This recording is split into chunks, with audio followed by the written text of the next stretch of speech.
Most men will never hear what I'm about to say, and even fewer will be ready for it. If you've ever wondered why some men say very little, make almost no effort, yet somehow women lean in, remember them, and eventually chase them, this is why. It's not luck, it's not looks, and it's definitely not money. It's something far more uncomfortable than that. Because the truth is, attraction doesn't begin where most men think it does. It doesn't start with confidence tricks, smooth lines, or proving your value. In fact, the harder you try to be impressive, the faster you lose her interest. And no one tells you that early enough. What I'm about to share will challenge everything you've been taught about dating, masculinity, and attraction. You may even feel resistance listening to it, and that resistance is exactly the point. Because the men who master this stop chasing entirely, not because they gave up, but because the dynamic quietly reversed. There are questions, not statements, not compliments, not tactics. Questions that shift something inside a woman. Questions that don't make her feel entertained, but just seen. Questions that don't boost her ego, but activate her curiosity. And once her curiosity is activated, her behavior changes without you asking for anything. Most men talk too much. They explain too much. They reveal too much. And they wonder why the spark disappears. What they don't realize is that attraction feeds on unanswered space, not overexposure. By the end of this video, you will understand why chasing has never worked for you, why being nice never created desire, and why the men women remember are rarely the ones who tried the hardest. This isn't about manipulation, it's about awareness. And once you see it, you won't be able to unsee it. Stay with me, because the moment you understand this, the game changes permanently. Most men misunderstand where attraction actually begins. They believe it starts with effort, with saying the right things, doing the right things, showing value, proving worth. They believe attraction is something you build by adding more of yourself into the interaction. More attention, more availability, more explanation. But attraction doesn't grow through addition, it grows through direction. Attraction begins the moment you stop trying to impress and start shaping the emotional focus of the interaction. Think about this carefully. Every interaction has a center of gravity. In most conversations, that gravity sits on the woman, her beauty, her youth, her reactions, her approval. The man is orbiting, adjusting, reacting, hoping. And the moment a man places himself in orbit around her attention, the dynamic is already decided. She feels desired, but not challenged, chosen, but not curious. And curiosity is the real engine of attraction. This is why questions matter more than statements. A statement is something you give.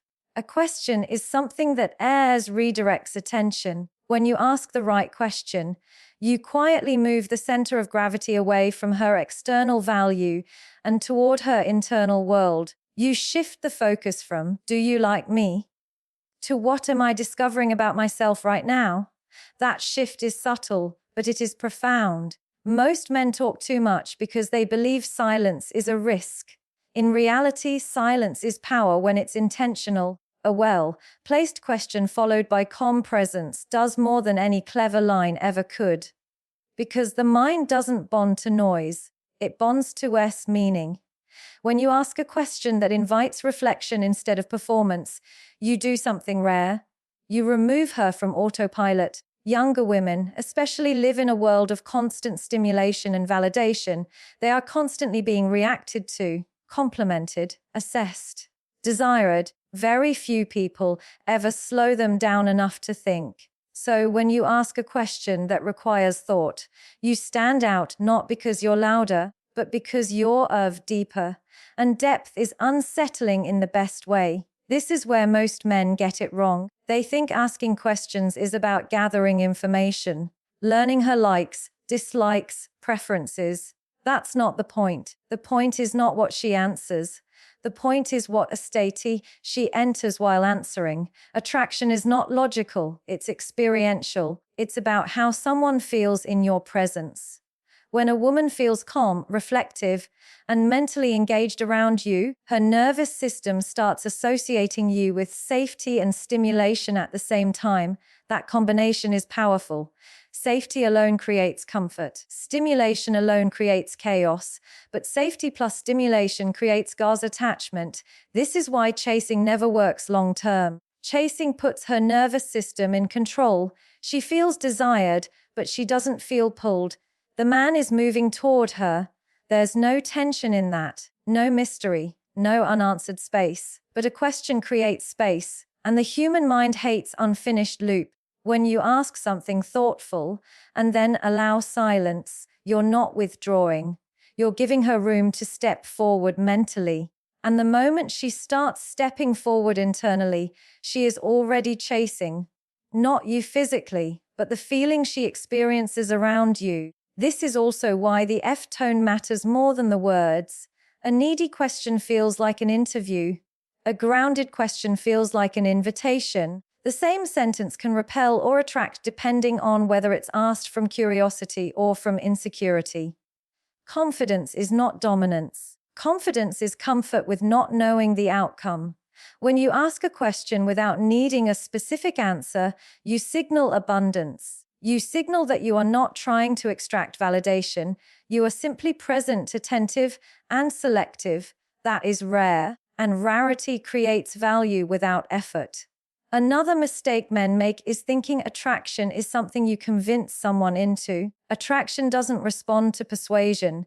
It responds to self-discovery. When a woman feels like she's discovering parts of herself in your presence, her desires, her contradictions, her values, you become associated with that internal expansion.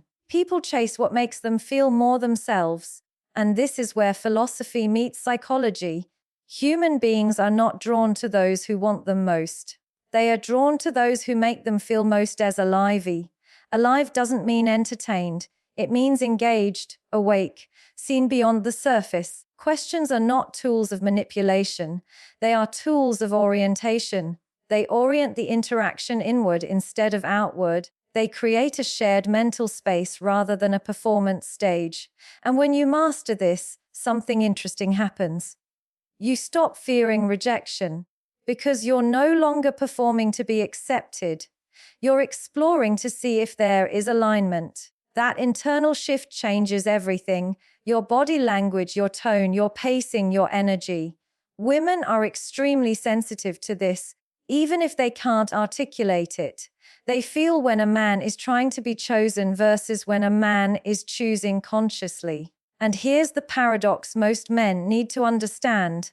The moment you stop chasing attraction is the moment attraction starts moving toward you, not because you became distant, not because you played games, but because you finally stopped placing her above the interaction. You met her as a human being, not a prize, and that is disarming. So when you listen to this, don't think in terms of tactics. Think in terms of orientation. Ask yourself where your attention usually goes in conversations.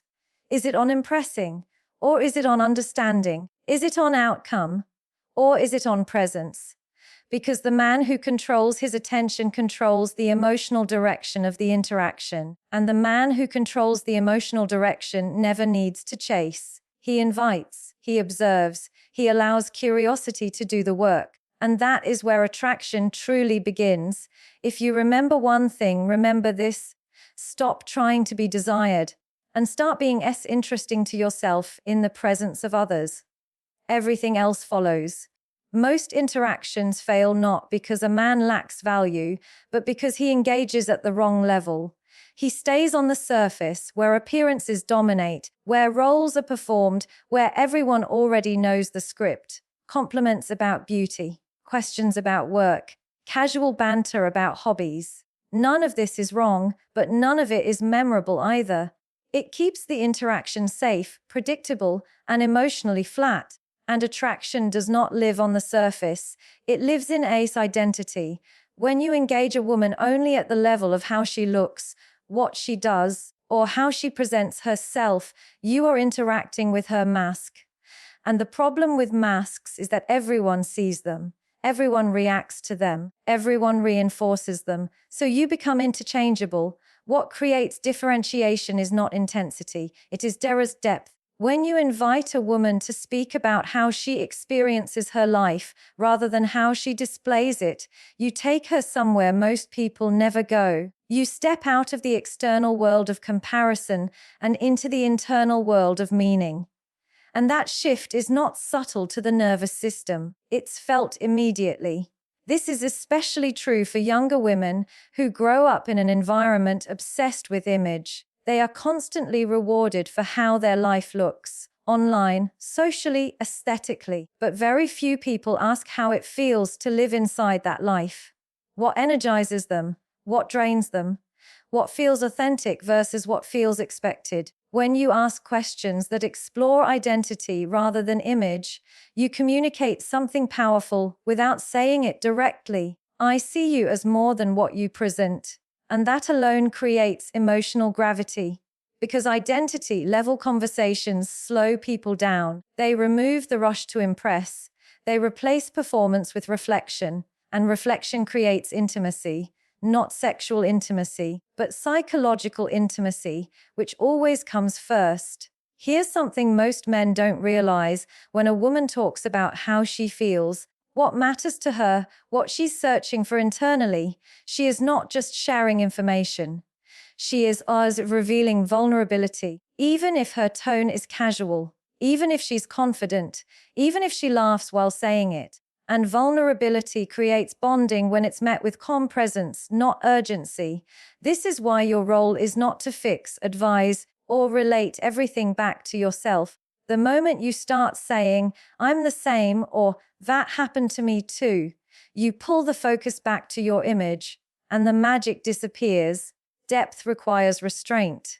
You don't win attraction by showing how much you understand. You win it by creating a space where she understands herself more clearly in your presence. Think about it philosophically. Human beings are meaning-making creatures.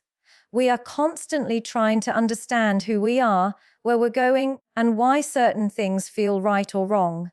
When someone helps us clarify that internal narrative, we associate them with insight, safety, and expansion. We chase people who make us feel more coherent. This is why identity-based questions are powerful, not because they're clever, but because they invite coherence.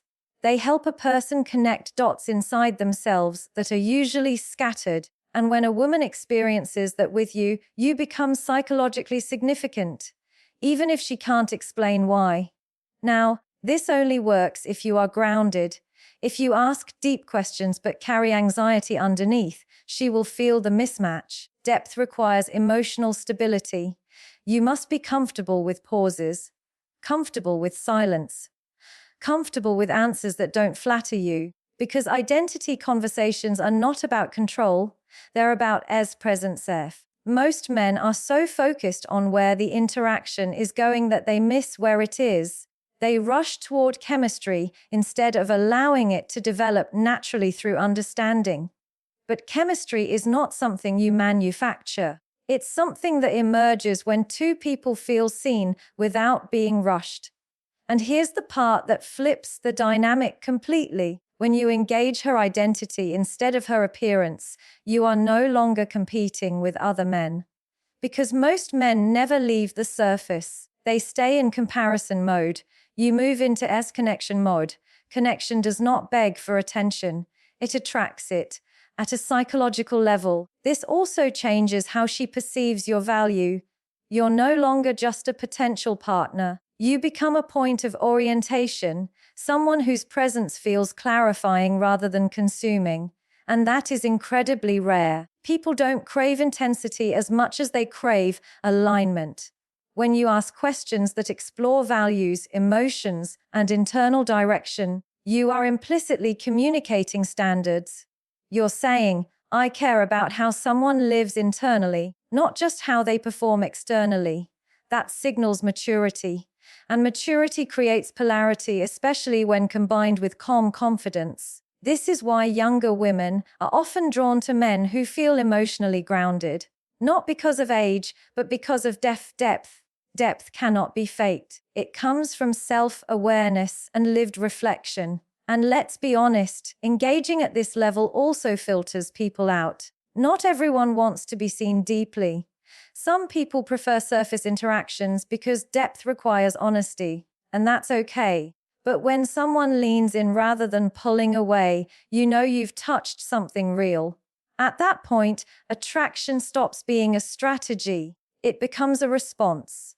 You don't need to escalate. You don't need to impress. You don't need to push.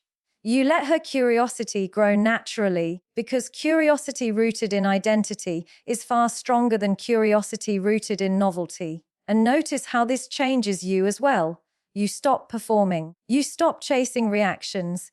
You become selective about who you invest in. You listen differently. You speak less, but with more intention. That internal shift is what people respond to most. So if you want to be memorable, stop asking questions that keep her busy. Ask questions that make her present. Stop focusing on how she appears to you and start paying attention to how she experiences herself. Because the man who engages a woman's identity does something powerful.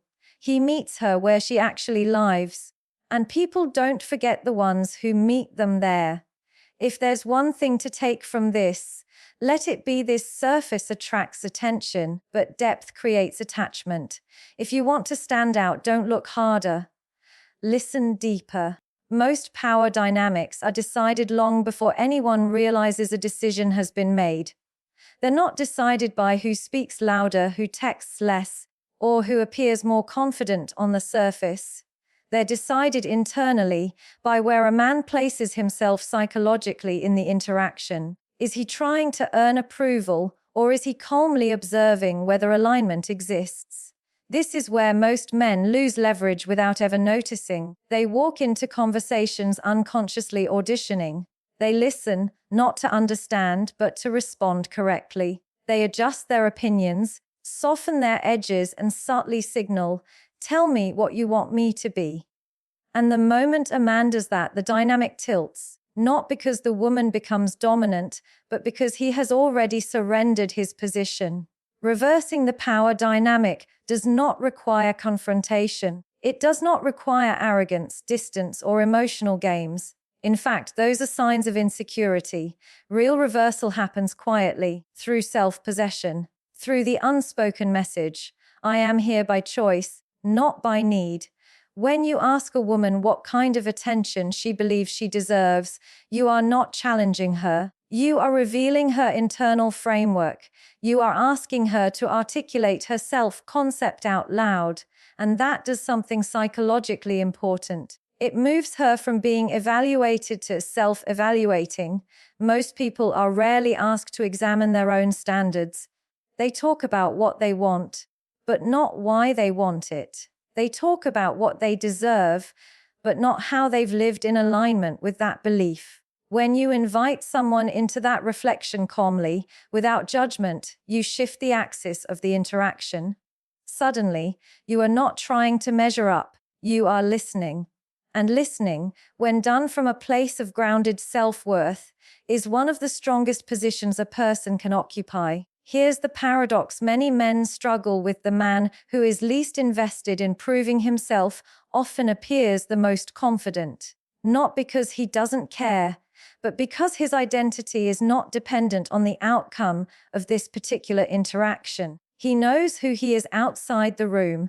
That inner certainty changes how every question lands. When a woman senses that a man is not chasing her approval, she begins to check something internally. Where do I stand with him? That question alone creates polarity. Because polarity requires difference. It requires two grounded individuals meeting, not one leaning while the other decides. This is why calm evaluation is so powerful. You're not cold. You're not detached. You're present, attentive, and engaged, but you are not bending. You're not over-explaining. You're not rushing to fill silence. You're allowing space to exist without anxiety. That space is where attraction breathes. Philosophically, this is about sovereignty, emotional sovereignty, the ability to stay rooted in yourself while engaging with another person fully. When you have that, you don't need to dominate. You don't need to impress. You don't need to control. Your presence alone communicates stability, and stability is deeply attractive. This is especially relevant in a culture that rewards reactivity. Most people are emotionally reactive. They mirror energy. They escalate or withdraw based on cues. When someone encounters a person who responds rather than reacts, it stands out immediately. It feels different in the body. Women are particularly sensitive to this because they are constantly navigating social feedback. When a man remains centered regardless of her reactions, it signals something important. He is not easily destabilized, and that makes him trustworthy at a nervous system level. Now, let's be clear. Reversing the dynamic is not about putting her on trial. It's not about interrogating or withholding warmth. It's about maintaining self-respect while staying open. You can be kind and still be selective. You can be warm and still have standards. Those are not contradictions. When you ask questions that reveal her beliefs, patterns, and expectations, you are also signaling that compatibility matters to you. That you are not simply attracted to her presence, but curious about her character. That alone elevates the interaction. Most men don't do this because they're afraid of losing the chance. They think, if I don't play along, she'll walk away. But the truth is, if someone walks away because you are grounded and selective, there was never real attraction there to begin with. There was only attention. And attention is cheap. Real attraction grows when both people feel they are choosing, not settling.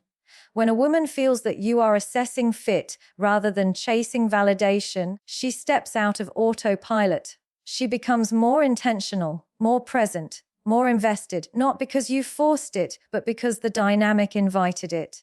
This is also where maturity enters the room. Emotional maturity is not about having no needs. It's about not outsourcing your worth to another person. When you carry that internally, you don't rush, you don't perform, you let the interaction unfold at its natural pace. And pace matters. Rushed connections feel unstable. Slow connections feel intentional. When you control pace through calm presence rather than manipulation, you communicate confidence without saying a word.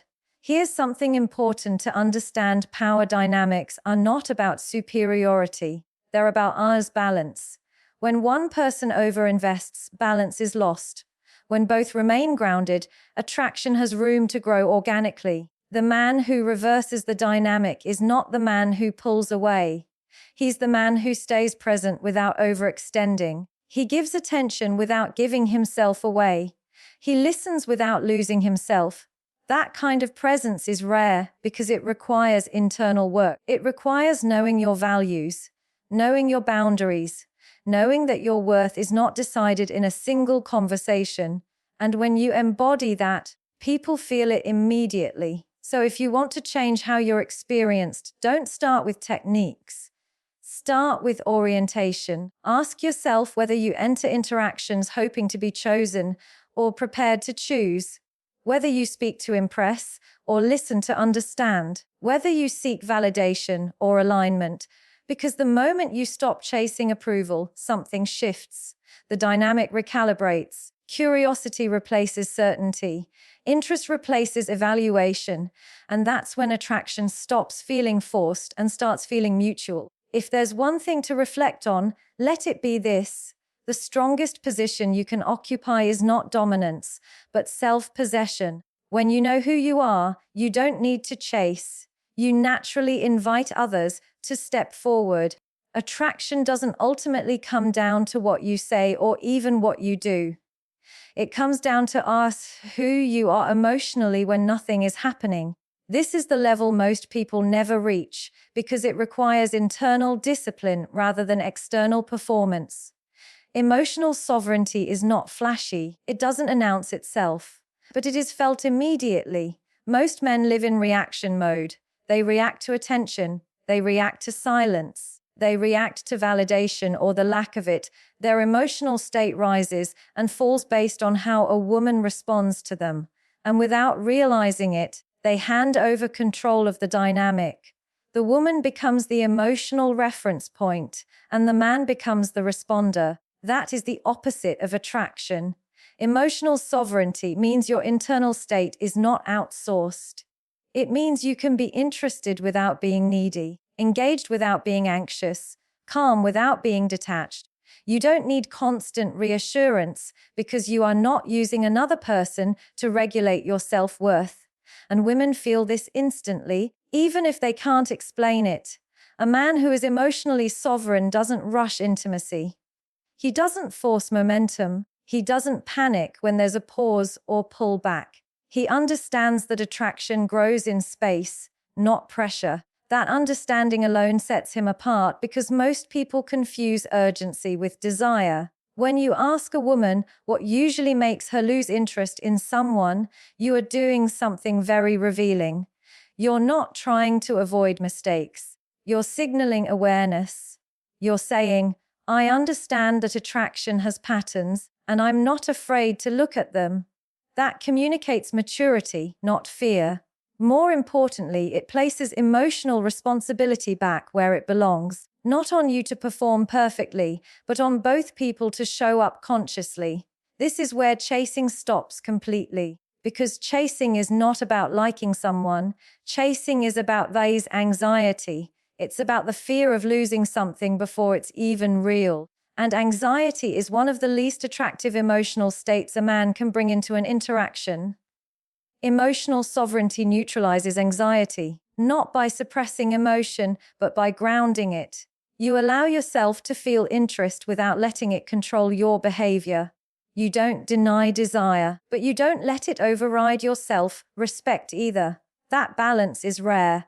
Philosophically, this comes down to autonomy, the ability to remain whole whether someone stays or leaves. When a woman senses that your life does not shrink or expand based on her response, something shifts in her perception. You stop feeling like a man trying to win her and start feeling like a man she must earn access to emotionally, not through games, through consistency. Consistency is what emotionally sovereign men offer. Their tone doesn't change based on mood swings. Their respect doesn't disappear when they don't get immediate validation. Their interest doesn't turn into resentment if things don't go their way. That steadiness is deeply regulating to the nervous system. And here's what most men don't understand: women don't chase excitement long term. They chase as grounded intensity, presence with depth, calm with awareness, strength without rigidity. An emotionally sovereign man can hold tension without acting on it. He can let attraction build without rushing resolution. He doesn't collapse into over-investment, and he doesn't withdraw into coldness. He stays present. Presence is power. When you don't chase, you create contrast, not because you're withholding, but because you're not leaking emotional urgency. That contrast makes her lean in. She starts checking the connection. She becomes more attentive, more curious, more invested, because now she is responding to you. And this is crucial to understand. Chasing flips the roles in the wrong direction, but emotional sovereignty flips them naturally, without confrontation, without manipulation, without words. It's internal. A sovereign man does not fear being misunderstood. He does not over-clarify to secure approval. He trusts that the right person will meet him where he stands. That trust changes how he moves, how he speaks, how he listens. And that confidence is not loud, it's quiet, it's felt in pauses, in eye contact, in the absence of need to convince. This is why women chase men who feel emotionally whole. Because wholeness is rare in a world of fragmented attention and emotional dependence. Wholeness feels safe and exciting at the same time. When you embody this, you don't need to ask, how do I make her chase me? The question becomes irrelevant. Your focus shifts to whether the connection feels aligned, respectful, and mutual. And paradoxically, that's when people chase you. Because humans pursue what they cannot emotionally dominate. Not out of ego, but out of curiosity. When your emotional center is intact, others must step forward to meet you. This is not about withholding affection. It's about offering it without losing yourself.